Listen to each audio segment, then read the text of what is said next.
Bismillahirrahmanirrahim. Assalamu alaikum students. Nimra Habib is here. Welcome to my YouTube channel Brain Boosters by Nimra. Previous lecture में हम discuss कर रहे थे proteins के बारे में. Basically amino acids are the building blocks of proteins. ठीक है, प्रोटीन्स जितनी भी होती हैं अमाइनो एसिड से मिलकर बनती हैं. तो हम आज अमाइनो एसिड्स को डिस्कस करते हैं. और it's amino acid is the natural polymer of protein. तो पहले हम देख लेते हैं अमाइनो एसिड्स होते क्या हैं. अमाइनो एसिड्स एक ऑर्गेनिक कंपाउंड्स हैं कंटेनिंग टू फंक्शनल ग्रुप्स. इसके दो फंक्शनल ग्रुप्स होते हैं लाइक अमाइनो और कार्बोक्सिल ग्रुप. ठीक है, दो जो अमाइनो ग्रुप होता है उसके साथ NH2 अटैच होता है और ये बेसिक इन नेचर होते हैं. जबकि जो कार्बोक्सिलिक ग्रुप है उसके अंदर COOH का कार्बोक्सिल ग्रुप अटैच होता है और ये एसिडिक इन नेचर होते हैं. ये दो amino acids bind to each other by peptide bond and form protein. जो अमाइनो एसिड्स होते हैं वो एक दूसरे के साथ पेप्टाइड बॉन्ड के जरिए से जुड़े होते हैं और प्रोटीन्स बनाते हैं. फिर इसके बाद classification of amino acids on acids based on their structures. It is further classified into 4 groups like amino acids with aliphatic side chains. Amino acids जो कि एलिफेटिक साइड चेन से अटैच्ड होते हैं उन्हें हम उनकी एग्जांपल्स के अंदर आ जाते हैं ग्लाइसिन, एलानाइन, वेलाइन और लियोसाइन. ये जो इसकी एग्जांपल्स हैं और ये MCQs के लिए भी बहुत बहुत इंपॉर्टेंट है. तो आप इसको अंडरलाइन कर लें और इसको या फिर अपनी नोटबुक के ऊपर या अपनी बुक के ऊपर लिख लें. Hydroxyl group containing amino acids. ऐसे अमाइनो एसिड्स जिनके पास साथ हाइड्रोक्सिल ग्रुप अटैच्ड हो. फिर उसके बाद सेराइन और थ्रियोनाइन इसकी एग्जांपल्स हैं. फिर उसके बाद सल्फर कंटेनिंग अमाइनो एसिड्स. ऐसे अमाइनो एसिड्स जिनके पास सल्फर ग्रुप अटैच्ड हो और उसकी एग्जांपल के अंदर आ जाता है सिस्टाइन. फिर उसके बाद आ जाते हैं एसिडिक अमाइनो एसिड्स. ऐसे अमाइनो एसिड्स जो कि नेचर के अंदर एसिडिक हों जिसके जैसा कि जिनके साथ कार्बोक्सिलिक ग्रुप अटैच्ड होता है और इसी तरह COOH एक्स्ट्रा बॉन्ड इसके साथ अटैच हो तो उसकी एग्जांपल के अंदर आ जाता है एस्पार्टिक एसिड और ग्लूटामिक एसिड. नेक्स्ट इसकी स्ट्रक्चर देख लेते हैं. ये हमारे पास NH2, ये दो नाइट्रोजन के साथ दो हाइड्रोजन अटैच हों तो वो अमाइनो ग्रुप. फिर उसके बाद COOH और कार्बन के साथ ऑक्सीजन के साथ डबल बॉन्ड हो तो वो एक कार्बोक्सिलिक ग्रुप होता है और साथ में हाइड्रोजन एटम है और साइड चेन यानी कि अल्काइल चेन जिसके साथ कार्बन के कितने भी एटम्स अटैच्ड हो सकते हैं. ये हमारे पास अमाइनो ग्रुप का एक स्ट्रक्चरल फार्मूला है. General structure of amino acids. ये सारे जितने भी कार्बोक्सिलिक ग्रुप, अल्काइल चेन और अमाइनो ग्रुप और एक हाइड्रोजन एटम अल्फा कार्बन के साथ अटैच्ड होते हैं जो कि अमाइनो एसिड बनाते हैं. फिर उसके बाद इसके कुछ यानी कि जो NH3 है ये हमारे पास अमाइन ग्रुप है. तो अमाइन ग्रुप क्या करता है, हाइड्रोजन की शेयरिंग करता है यानी कि ये हाइड्रोजन को किसी को हाइड्रोजन डोनेट करता है, एक एटम डोनेट करते हैं तो इसके ऊपर क्या होता है, पॉजिटिव चार्ज होता है. जबकि COOH कार्बोक्सिलिक ग्रुप एक इसके ऑक्टेट रूल में एक या दो इलेक्ट्रॉन की कमी होती है तो ये इलेक्ट्रॉन को लेने की, एक्सेप्ट करने की सलाहियत रखता है तो इसलिए इसके ऊपर नेगेटिव चार्ज होता है. तो ये जो अमाइनो एसिड है वो आयन के तौर पे भी एग्जिस्ट कर सकता है. नेक्स्ट है हमारे पास general chemical reactions of amino acids. Amino acids के कुछ जनरल केमिकल रिएक्शन है जो कि इसके जो 2 फंक्शनल ग्रुप्स हैं लाइक अमाइनो ग्रुप और कार्बोक्सिल ग्रुप इनकी मौजूदगी में होता है. इसका जो पहला रिएक्शन है उसे हम कहते हैं डीकार्बोक्सिलेशन. डीकार्बोक्सिलेशन के अंदर amino acids undergo decarboxylation to produce corresponding amines ये प्रोड्यूस करता है.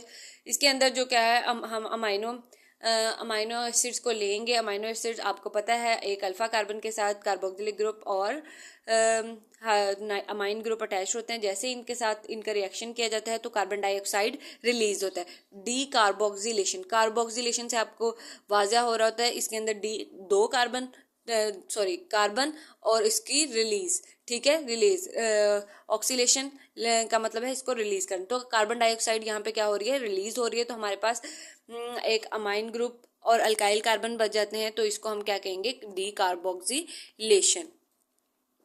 नेक्स्ट है हमारे पास फॉर्मेशन ऑफ अमाइड बनते हैं. The carboxyl group of dicarboxylic amino acids react with NH3 to form amide. मतलब जो कार्बोक्सिल ग्रुप है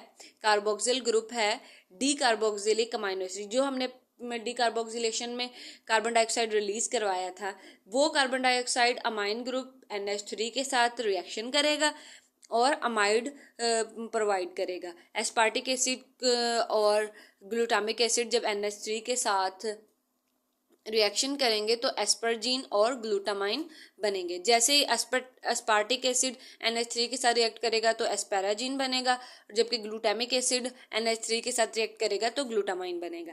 फिर उसके बाद ट्रांसमिनेशन किसे कहते हैं? Transamination is the process by which amino groups are removed from amino acids. यानी कि ट्रांसमिनेशन के अंदर क्या होता है, अमाइनो एसिड का जो अमाइन ग्रुप है यानी कि जो NH3 है वो क्या हो जाएगा, रिलीज हो जाएगा and transfer to acceptor keto acids. और वो क्या करेगा, इसको ट्रांसफर कर देगा और कीटो एसिड को एक्सेप्ट कर लेगा to generate the amino acid version of the keto acid, और कीटो एसिड के अमाइनो एसिड को जनरेट करेगा and the keto acid version of the original amino acid, जबकि कीटो एसिड का जो वर्जन होगा वो ओरिजिनल अमाइनो एसिड के अंदर चेंज हो जाएगा। या आप इसकी स्ट्रक्चर देख सकते हैं, इसको हम ट्रांसमिनेशन कहते हैं। और अमाइनो एसिड और कीटो एसिड दोनों रिएक्ट करेंगे आपस में एक एंजाइम की मौजूदगी में, जिसे हम ट्रांसमाइनेज कहते हैं। ट्रांसमाइनेज और ये पायराई डाइऑक्सल फॉस्फेट की मौजूदगी में भी ये रिएक्शन प्रोसीड करता है। फिर उसके बाद उसके नतीजे में कीटो एसिड और अमाइनो एसिड वजूद में आते हैं। ये जो रिएक्शन है वो ट्रांसमाइनेज और पायराइडोक्सल फॉस्फेट की मौजूदगी के अंदर वजूद में आते हैं। फिर उसके बाद आ जाता है ऑक्सीडेटिव डीएमिनेशन। ऑक्सीडेटिव डीएमिनेशन किसे कहते हैं? ये रिमूवल ऑफ अमाइनो ग्रुप है फ्रॉम अ मॉलिक्यूल। किसी भी मॉलिक्यूल में से एक अमाइनो ग्रुप को रिमूव कर देने को हम कहते हैं ऑक्सीडेटिव डीएमिनेशन। रिमूव कर देना, ठीक है। इसको किसी भी चीज़ को, अमाइन ग्रुप को, अमाइन से ये अमाइनो ग्रुप से निकला है, और जबकि डी किसी भी चीज़ को रिमूव कर देना, निकाल देना, एब्सेंस कर देना। Enzymes that catalyse this reaction are called deaminases. और जो एंजाइम इस रिएक्शन को कैटालाइज करता है उसे डीअमाइनेज कहते हैं। The amino group is removed from the amino acid and converted to ammonia. और जैसे अमाइनो एसिड का एक अमाइन ग्रुप रिमूव हो जाएगा और ये अमोनिया बन जाए। और जैसे कि ये रिएक्शन किसकी मौजूदगी में हो रहा है? ग्लूटामेट डिहाइड्रोजनेज एंजाइम की मौजूदगी में हो रहा है, तो जिसमें NAD+ और NADH+ हाइड्रोजन होगा। ये हमने पहले अमाइन ग्रुप ले लिया, अमाइनो एसिड ले लिया, और इसके अंदर क्या होगा, ये अमाइन ग्रुप रिलीज हो जाएगा। और जैसे हमने एक एंजाइम की मौजूदगी में ये रिएक्शन कैटालाइज करवाया तो उसका हाइड्रोजन जाके क्या होगा, अमाइन ग्रुप के साथ अटैच हो जाएगा और वो अमोनिया बनाएगा। और इसका ये हमारे पास रिएक्शन है आइसोलेट्रिक pH is defined as the pH at which molecule exists as a zwitterion or dipolar ion and carries no net charge. मतलब कि इसके अंदर जो pH है उसको हम वो एक मॉलिक्यूल को एग्जिस्ट करती है जिसे हम ज्विट्रियन कहते हैं, और ये डाइपोलर आइन होता है जो कि किसी भी आइन के किसी भी मॉलिक्यूल के ऊपर नेट चार्ज को कैरी करता है। मॉलिक्यूल इज इलेक्ट्रिकली न्यूट्रल, और ये मॉलिक्यूल क्या होते हैं, न्यूट्रल होते हैं।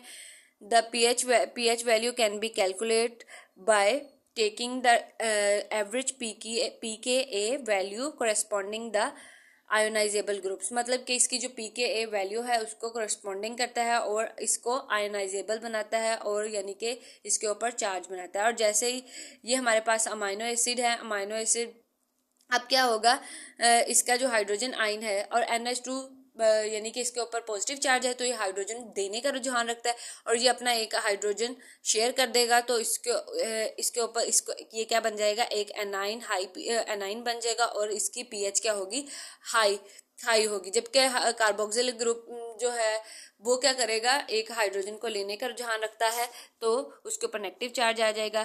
फिर ये क्या होगा, ज्विट्राइन आइसोलेट्रिक pH हो जाएगी, ये बन जाएगा। ये एक साइकिल है जो कि चल रहा है। फिर उसके बाद जैसे इसके आयनिक वैल्यू बढ़ती जाएगी और ये आइंस में शामिल हो जाएंगे तो हम NH3 को कैटाइन भी कह सकते हैं क्योंकि इसके ऊपर पॉजिटिव चार्ज है, और कार्बोक्सिलिक ग्रुप एक इलेक्ट्रॉन लेने का रुझान रखता है, एक्सेप्ट करने का रुझान, तो ये एक एनाइन होगा। तो इसी तरह बाद में ये सारा रिएक्शन कंप्लीट होके दोबारा से एक अमाइनो एसिड बन जाएगा और ये आपस में इलेक्ट्रॉन्स देने और लेने का रुझान रखते हैं। इसी तरह ये सारे जो अमाइनो एसिड्स हैं आपस में पेप्टाइड बॉन्ड के जरिए से अटैच्ड होते हैं, जिससे ये एक प्रोटीन बनाते हैं। Okay student, it's all about our today's lectures. If you have any question, you can ask me in the comment section. Allah Hafiz.